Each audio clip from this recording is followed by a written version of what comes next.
processor, it's the IC. He is using a program, if I could remember, it's made by one Ukrainian guy. Maybe I'm wrong, I don't know.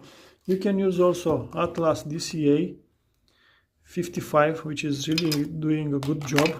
And you can use also this cheap Chinese unit, yeah, which is doing also a good job.